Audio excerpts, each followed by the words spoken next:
Welcome to Season 2 of the Pint Size Personalization Podcast, brought to you by Johnson Plastics Plus. In this season, we'll be talking to staff members from Johnson Plastics Plus to learn about how they got their start with the company and what they've learned about the personalization industry.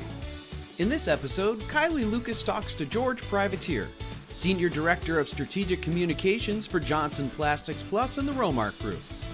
Kylie, take it away.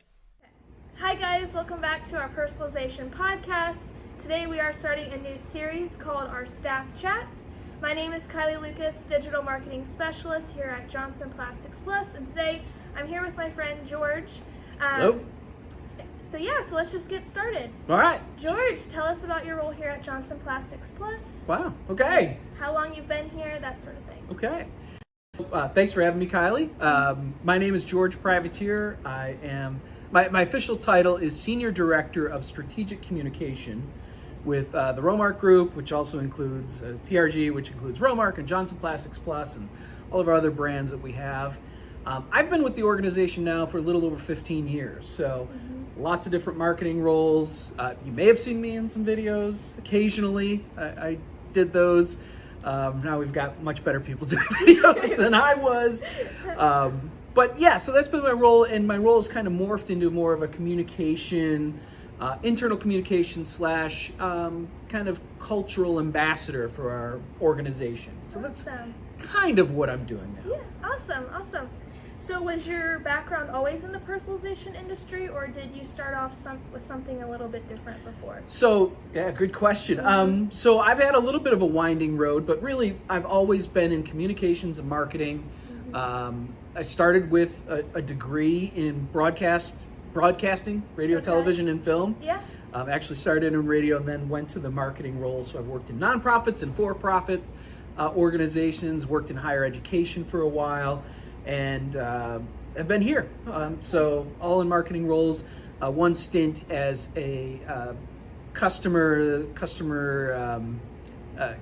service type of role, where I oversaw a customer service department. So that's kind of where I started to get into culture. Okay. So, yeah. So you've been at JP Plus for a while. What's your favorite thing about working at Johnson Plastics Plus? Oh gosh. Okay. So I'm gonna say the people. That feels so like everybody says, "Oh, it's the people." Yeah.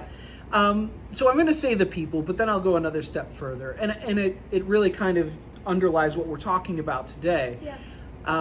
This company really does have a good culture. It is one where people are free to bring ideas to the table. Yeah. It's inclusive. We work with a lot of different departments. The company has grown. It's a big company now. Yeah. Not a huge company, but it's big. We've got international operations over in Australia and in Belgium. So getting to work with different businesses, different people at different places and experiencing their cultures too is really, to me, kind of cool. Yeah. And for those of you who don't know, I actually started out as an intern here, and that was one of the things I noticed on my first day here, how inclusive everyone was. I remember meeting George for the first time. He was like, "Hey, come in my office. Let's, introduce yourself. Let's talk. Sit down, have some coffee." Right. So, yeah, love the company culture here. Definitely can't say enough about it. Right. So, well, yeah. So I'll go with that. The people and the culture. Yes. So, you're kind of in a more managerial role now. What's your advice for managing a team? Wow. So, and I think this goes back to, since we're talking culture, I think that's a really important part of what is good for somebody who's a manager or a leader in an organization, is to be open and listen. Back 30, 40 years ago, it was a very top-down business structure in a lot of places, where it was the leader barking out orders to the employees, to the managers who barked to the employees, and that was how it worked. That's kind of flipped on its head now. So in order to build a good company culture, you've got to listen to what people want to say. You've got to have a two-way communication. And I think it's important to make them feel valued and understand what that value is that they bring to their job. Right. Okay. So with that, and just your experience being at Johnson Plastics Plus, how has the industry changed since you started over 15 years ago? Yeah, that's a great question. So for personalization, it's really gone from, so when I started here, we used to go to the Awards and Personalization, was the Awards and Recognition Association trade show in Las Vegas, and we still do that. But it's become a lot more of smaller businesses who do personalization in particular niches.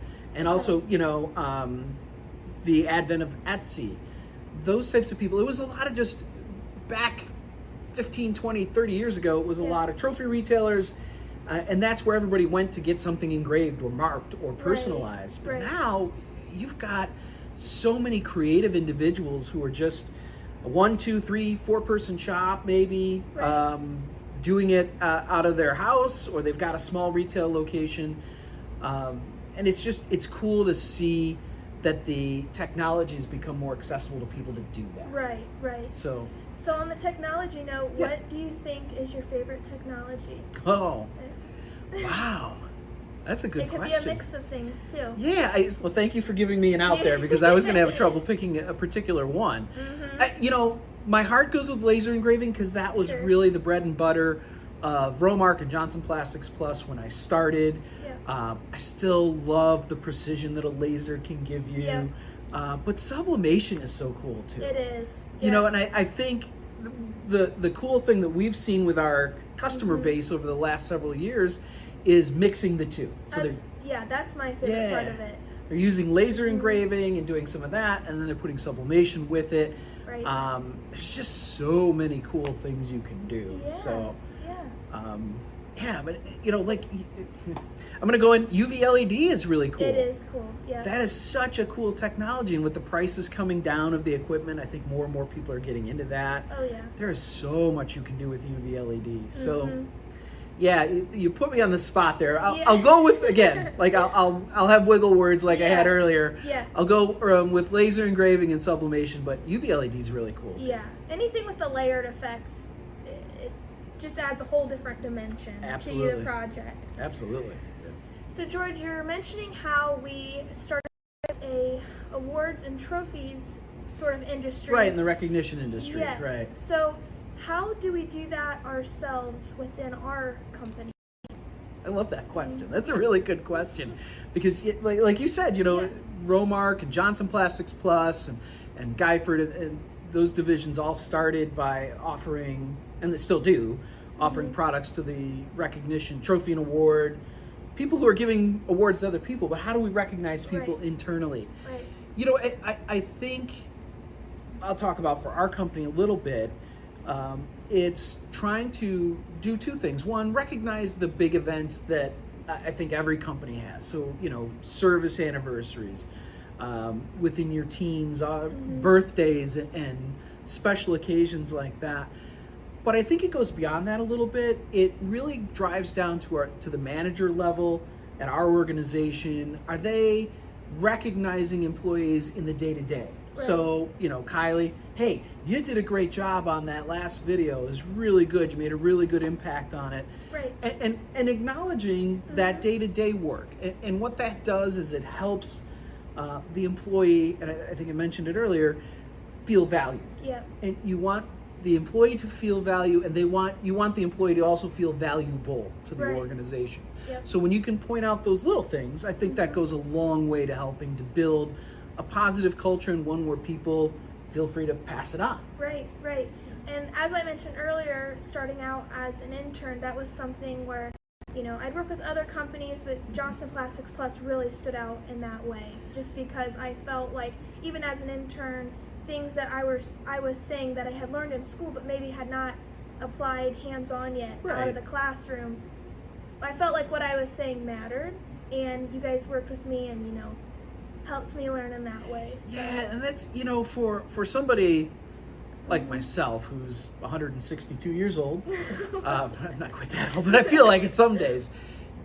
As long as I'm approaching every day that I've got stuff to learn. Right. And, you know, when you have a new employee come in or an intern, being open to that fresh perspective that they offer really can really help make them feel a part of the team. Yeah. But also can help the team grow because you're bringing ideas to the table that we probably don't have. So, Exactly. Yep. you know, that's a great point. Yeah.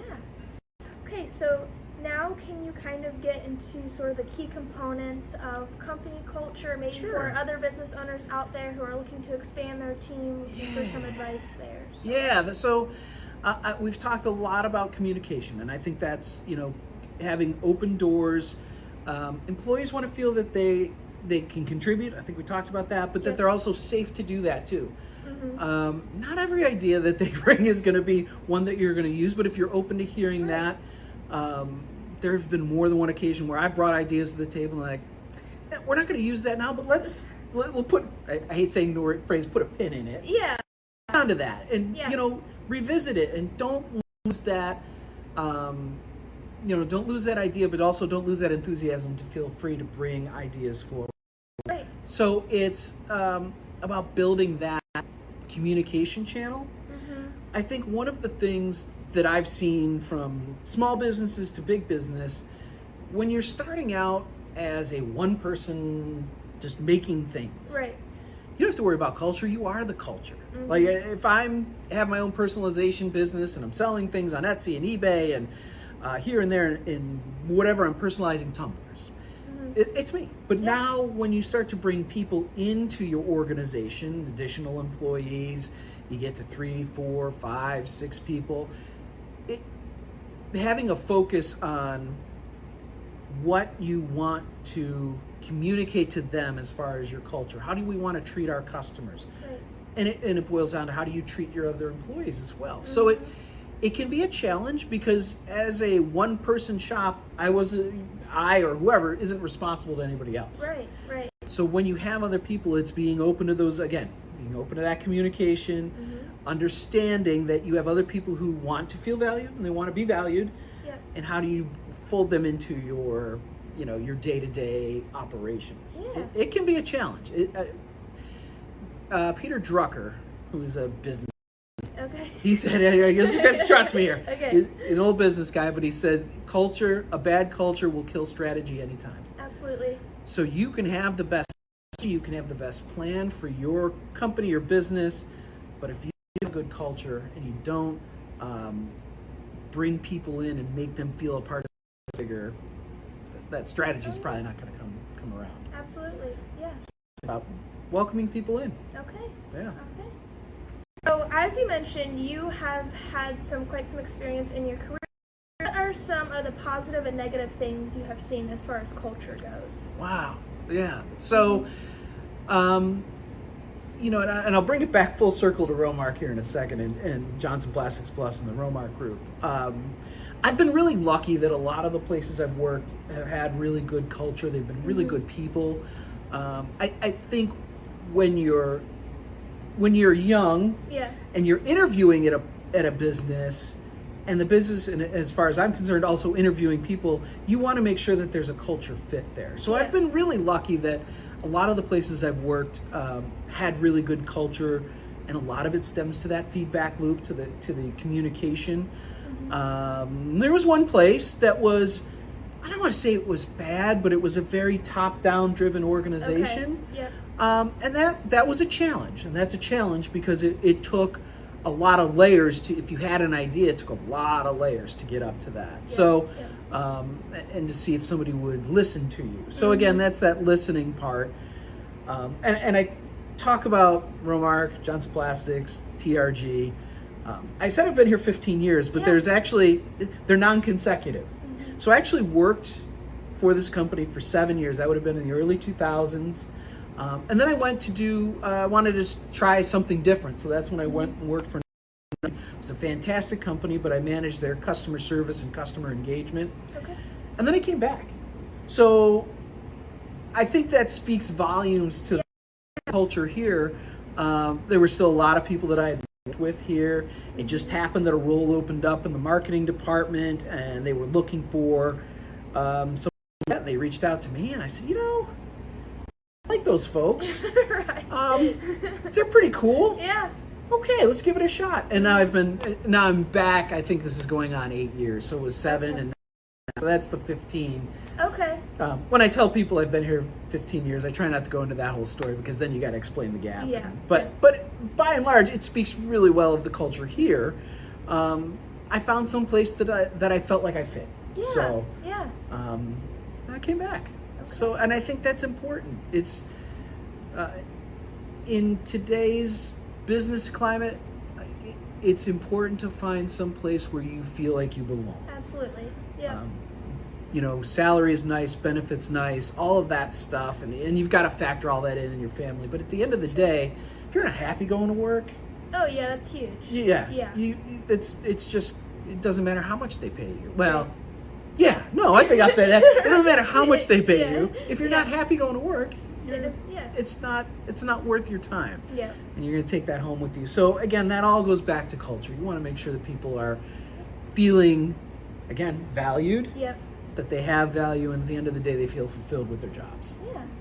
Okay, so going back to awards that we do, can you talk a little bit about the awards we give out to our employees here? Sure. And I mentioned that, we do service awards that we make here. And I think I want to talk about, it doesn't have to be grand gestures. Yeah. We don't work here 10 years, you don't get a big screen TV. Right. But you get recognized for that. And it could be, sometimes it's just things that we do. We, so we have a company store where employees can buy some things. Sometimes we give credits for that. They can go in and purchase some things. It could be as simple as mugs, like we make, Right. I don't know if you know that we do mugs, or we sell mugs. Sublimation, we do a lot of mugs here.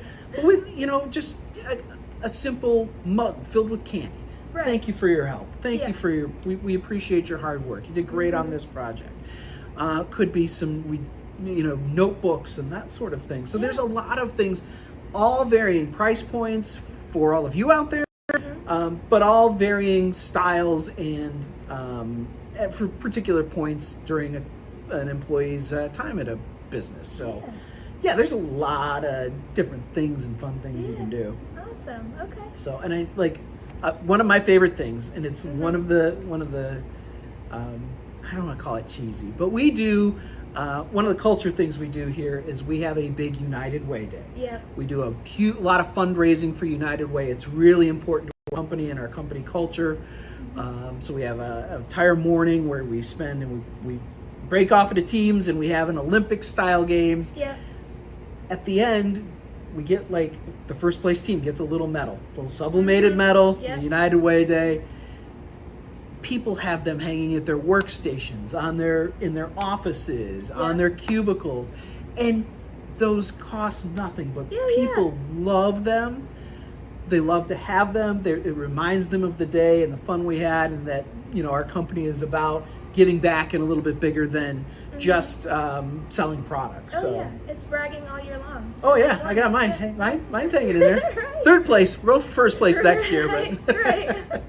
it's a lot of fun. Yeah. So I mean, having that fun part of it too is important. Yeah, absolutely. Okay, so I think that's really all we have here. Is there anything else that you'd like to add about your time at Johnson Plastics Plus? Maybe your favorite memories you've had here? Just seeing the company grow and the people grow. We talk we talk a lot about culture here, and it's something that when the company was founded. So the company was founded as Romark back in '97. Fred Kramer was the president of Romark. He started the organization. Just a real, genuine, nice human being who really cared about our community, was involved in the local community here in Findlay, Ohio, but cared about his employees too.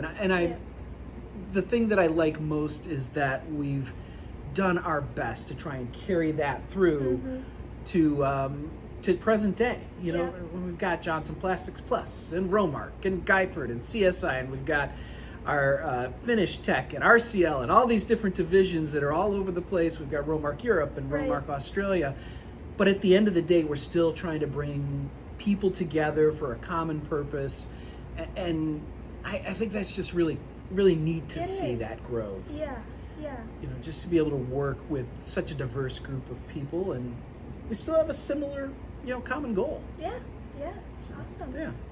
Okay. All right. Thank you to my friend George for joining us for our first staff chats in our personalization podcast series, where we just talked a lot about company culture and how you can implement that into your business. Yep. My name's Kylie, and this is George, and we will see you next time. Bye. You've been listening to the Pint Size Personalization Podcast with your host Kylie Lucas, brought to you by Johnson Plastics Plus. Please remember to like and subscribe to this podcast wherever you get your podcasts. And for more information on the thousands of customizable products we have available, visit jpplus.com.